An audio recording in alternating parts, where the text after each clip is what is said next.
Hello everyone, we got some more information about things that are going on behind the scenes at the ATF. This is all going to be today talking about solvent traps and how many people attempted to do all the right things, but the ATF is stopping them.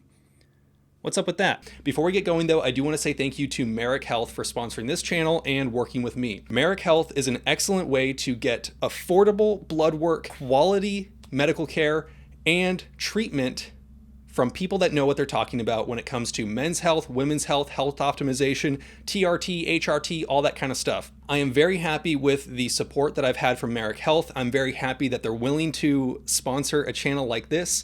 I appreciate that the people that I've worked with have appreciated the work that I do. If you want to use the link down in the description, 10% off your first blood work panel, whether you want to get blood work and know where you're at and maybe get treatment, or you just are a man looking to optimize themselves, see where they're at, check what your testosterone levels are looking at currently, and use that as a baseline forward. Merrick Health has incredibly competitively priced and high quality testing that you can do anywhere in America. Now that we're back, thank you. I appreciate everyone for sticking through the ad reads, supporting this channel, using any of the links. Really appreciate it. So a couple weeks ago, I was sent a message by someone that saw some rumblings on various Form 1 groups for people that were attempting to build out their solvent traps the right way, do all the things that the law would require, and do everything on the up and up. The problems people were facing is that nobody was actually getting approved.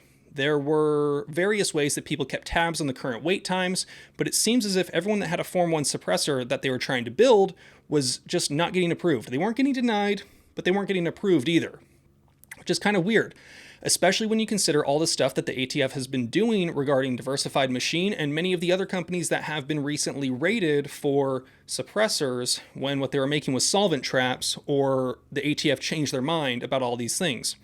It's time and time again, the ATF is changing their mind, whether it's with the whole pistol braces, bump stocks, rare breed situation. The ATF is getting their fingers in a lot of stuff, especially when it comes to Form 1 suppressors and solvent traps.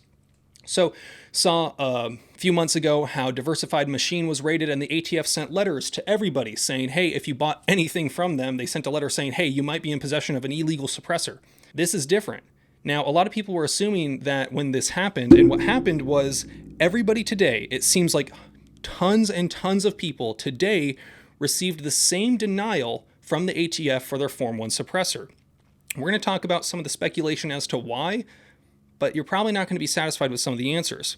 So here's the denial that they actually received, that everybody received, or it seems as if everybody received.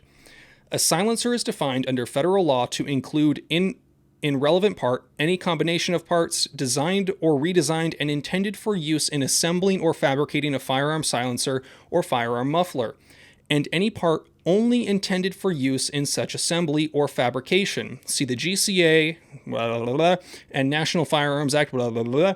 Parts that fall under the definition of silencer must comply with registration, tax, and transfer provisions of the NFA. Upon review of your E-Form 1 application, the part from which you intend to make a silencer already meets the NFA's definition of a silencer. The part was not registered nor transferred in compliance with the NFA, therefore your E-Form 1 application to make a silencer is disapproved.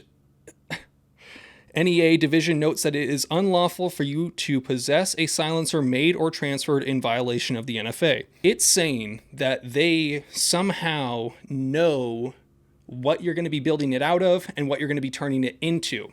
Light dyed is what it is. The problem is we see in these forums many people who also received this exact same denial letter did not ever and have not ever purchased any solvent traps or suppressor precursor parts. People who intended to mill from bar stock, steel, aluminum, whatever it is, just from raw materials, they are also receiving these letters, even though they never purchased something from a place like Diversified Machine or many of the other solvent trap manufacturers. How could they have known? Do they know? Are they speculating? Are they hoping that you file some sort of appeal? Was this an accident? It seems as if, as of right now, we don't exactly know. So this isn't like how when people who purchased something from Diversified Machine, the company who was selling dimpled suppressor cups or baffles, it seems as if it's different from that, where everybody seems to be getting this letter. And in that situation, the ATF was saying that you were potentially in violation, and even though you might have thought you did everything right, you should have actually done a Form 4 instead of a Form 1, which is what they're saying they're doing here.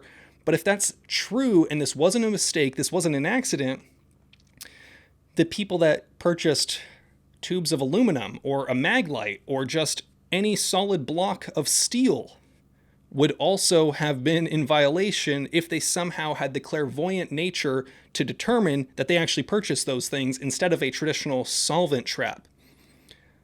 I'm very interested to see what you guys have to say down below. This is likely going to be a developing situation, so if I get more information, I will try to do my best. I appreciate everyone that sent this information to me. I will try to leave a link to some of those people's channels down in the description below. You guys know the drill.